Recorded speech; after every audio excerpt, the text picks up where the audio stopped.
She said that American soccer fans, most of them aren't smart. They don't know the game. They don't understand. Gio. That guy gazpacho. Important to take a lame gorilla, okay? Right, did you know that Arsenal died? He's got me buzzing.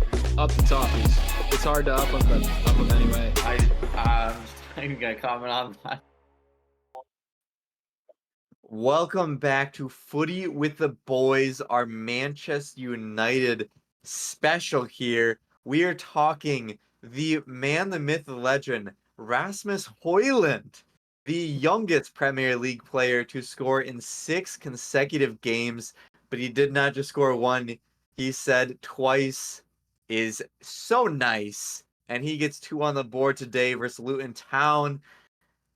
Honestly, boys, listen, this is Luton Town, and they may not be the biggest name at all. They might be the smallest name, to be honest. But for Manchester United, it is a big result in terms of their form, and that means another huge win for them to continue their charge towards European football. Mike, Rasmus Højlund, as much as people ragged on him, has now scored quite a bit of goals. Is it time that people start changing their perspective on them? Do we start seeing this season and this signing as a success for Manchester United? Most definitely. I mean, yeah, you have to say it. He scored 8 goals now in the Premier League, which is a fine number.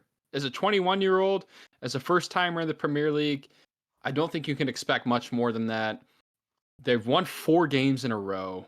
They haven't lost in this new year. They're running well as a team, and he's playing well. So, yeah, I can't say anything other than that. Solid win against Luton. I mean, they scored 2 very quickly.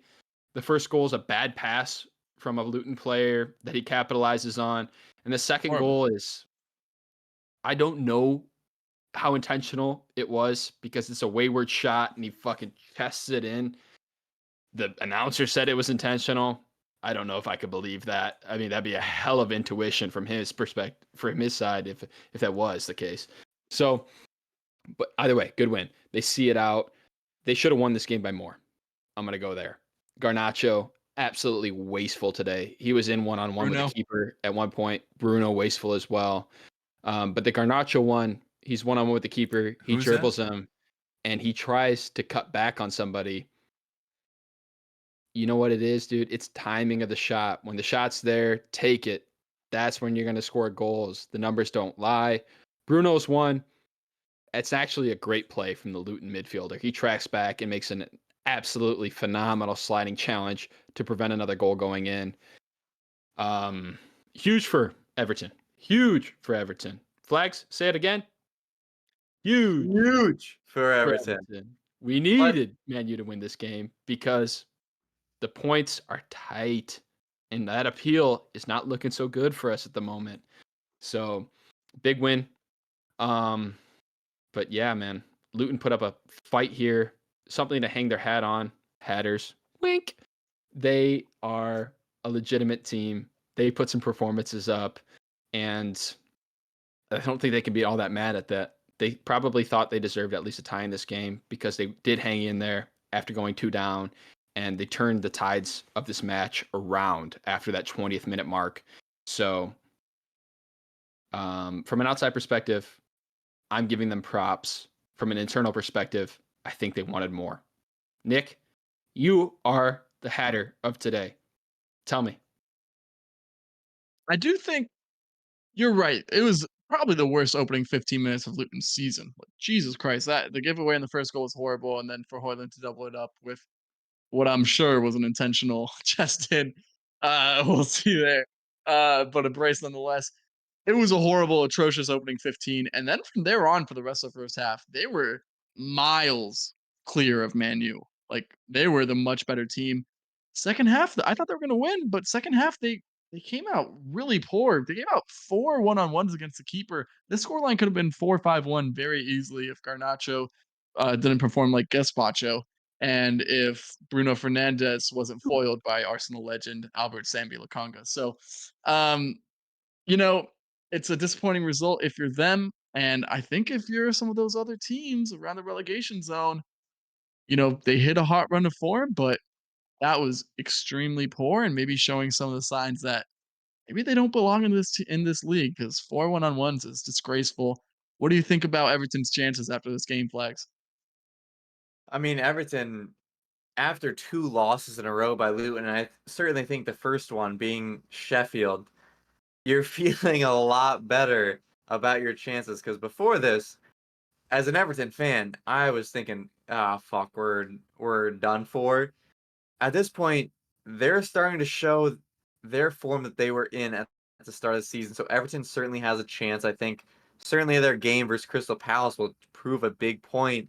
But I think certainly the biggest takeaway from this game is not necessarily Luton Town, and although they maybe had their chances in their possession, Manchester United come up with another result. And boys, they are in 6th place. They're on 4 straight wins. The game before that is a draw. They have not lost in their last 5. And they find themselves only 3 points behind a Tottenham team that, if reliable is a word to describe them, I would not use that as a word to describe them. Tottenham has certainly not been somebody that you could rely on to get results. Manchester United, as maybe as not convincing as these results have been, and certainly against a Luton Town team that, yeah, they're probably expected to beat, we all talked about how we didn't know. We weren't sure, but they end up getting the result. And they're not far off of your Europa League spot. And a Europa League spot, they're not far off a Champions League spot. Mike, is it crazy to think that Manchester United with an informed Rasmus Højlund, with an informed Garnacho, with a Marcus Rashford that's at least not as bad as he has been, and in midfield that's at least healthy, a defense that's healthy, could they make themselves into a Champions League spot after what has been, I guess, at the best you could explain, a tumultuous season? Yeah, dude, I fucking hate that you brought this up because I think you might be right, dude. I think you might be onto something here. Top 4 is not out of the equation. And any time before this week, I would 100% said, yeah, they're not finishing in a Champions League spot. No fucking chance. But the way that Aston Villa is playing right now, the enigma that is Tottenham and what Manchester United is doing, it's looking like it could end up that way. I'm not convinced with Manchester United's performances, but wins are wins, results are results, and it looks like it could go that way, dude. I would fucking hate to see it because I want to see Man U fucking fail. I hate to see them succeed. But yeah, it kind of looks like that. Nick, top 4 in the cards? No, this team's horrible, bro.